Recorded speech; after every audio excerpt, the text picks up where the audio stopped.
Bill, thank you so much for joining us today. Starting off, let me just check in and see how are you doing, my friend? Hey, I'm doing well, man. I'm ready for this time of only doing church the way we're doing this conversation right now. I'm ready for it to kind of be over with and be back in and get back together and regather with the church. That's for sure. I do Well, know. No, go ahead. well, I was going to say, so how has this whole COVID-19 impacted you personally, and then impacted your church? I know a little bit of what's going on with your church, but some of those from our church family might not know because you had a big thing coming up right before this all happened. So why don't you share with us kind of what's going on?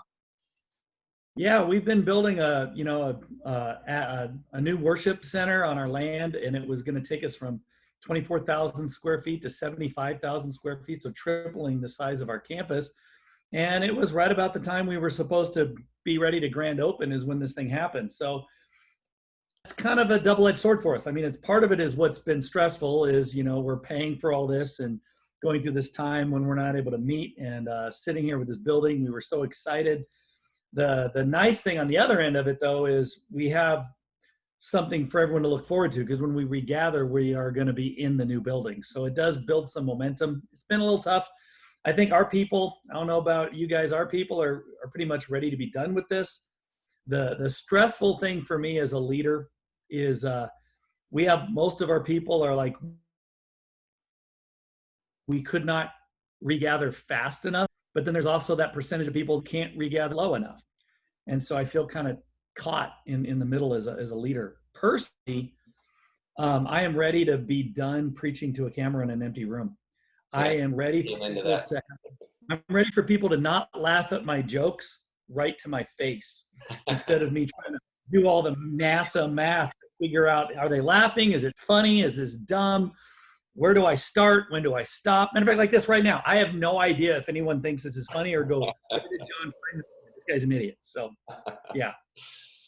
So, well, on the other side of COVID, when you guys get to gather in your new space, how do you see the church moving forward? What do you think is kind of staying the same? Maybe what are some encouraging things that are being added to the ministry?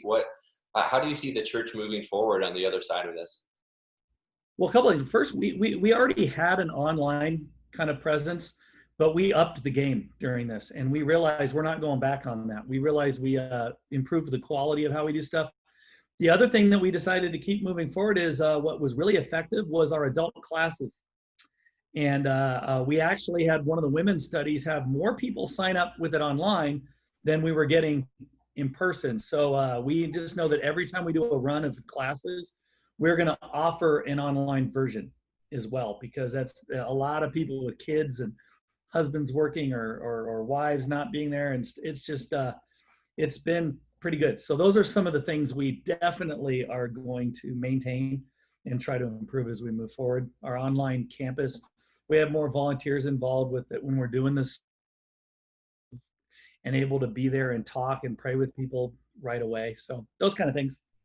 That's good. That's good.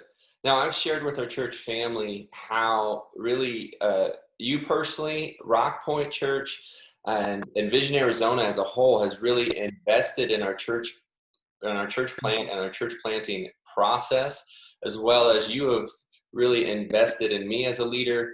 You were there at my church planting assessment. You and Carrie were there with me and my wife Samantha. Yeah, your son Jadon helped out for a season in our kids ministry. So you guys have really supported our church plant and really believe in investing in leaders. And so where does your heart for planting churches and developing leaders come from? Well, I think the heart for planting churches came from just my love to see people come to know Jesus. And I never really had an intent to plant a church until I started to discover that new churches kind of reach new people at a much higher rate per capita. It's just when you're in a new area, people are moving new, they're open, they like to be a part of something new. And when I discovered that church plants tend to reach more people, I wanted to be a part of it. And then the part about pouring into leaders is I think I just had that modeled. I've had people pour into me. I know you probably are I've already had one of my mentors, Lynn Winters, with you already. Uh, that guy just showed me the way. I mean, he felt like, hey, if God has blessed you, you help the next generation, and so he was of lost causes in pouring into me as a clueless kid. So I thought I would find a lost cause like you, and I'm just kidding there. But no, I want to do the same thing. And we basically, what Lynn allowed to do, and others in my life, is, hey, climb on my shoulders. Why don't you start at a higher level, because what I've already gone through. And I just love doing it. I love being a part of helping, and any way we can move the ball forward in the kingdom of God. So yeah. Well, we're super grateful for everything from sending those praise teams to helping out in ministries to our coaching sessions. We've benefited from that. So thank you for really passing on the blessing that is helping us launch at a stronger and higher rate. Let me also just say one thing too, to you and your congregation, is like, I've benefited too. One of the other things, like what you said, you've benefited from us being there, but being involved and connecting with you and hearing what you're going through kind of, in a sense, keeps me young as a leader, fresh, like what is really happening out there with you, like trying to just start this church. And it kind of keeps the fire lit for me. So I want to thank you too, Jon, for just allowing me to be a part of this. Now, a lot of our church family might be connecting with you for the first time, and having planted a church yourself that started in a school, started in a time close to crisis. You guys launched around 9/11, and here we are a year into our church plant, and we have a global pandemic. Coming on the other side of this, being in a school, being portable, being young, what advice would you give to our church family being a part of a young church plant? Well, what you said there is like, yeah, it's funny. We launched a church, and like right when we were just getting going, 9/11, that was weird. And then, we were supposed to build our first build right when the whole housing crash happened, and that got delayed. And now we're about to go into this building, and now this happens. And so just hard things happen. And the best thing I could say to a new church plant is memorize this mantra and say it all the time. The only constant is change.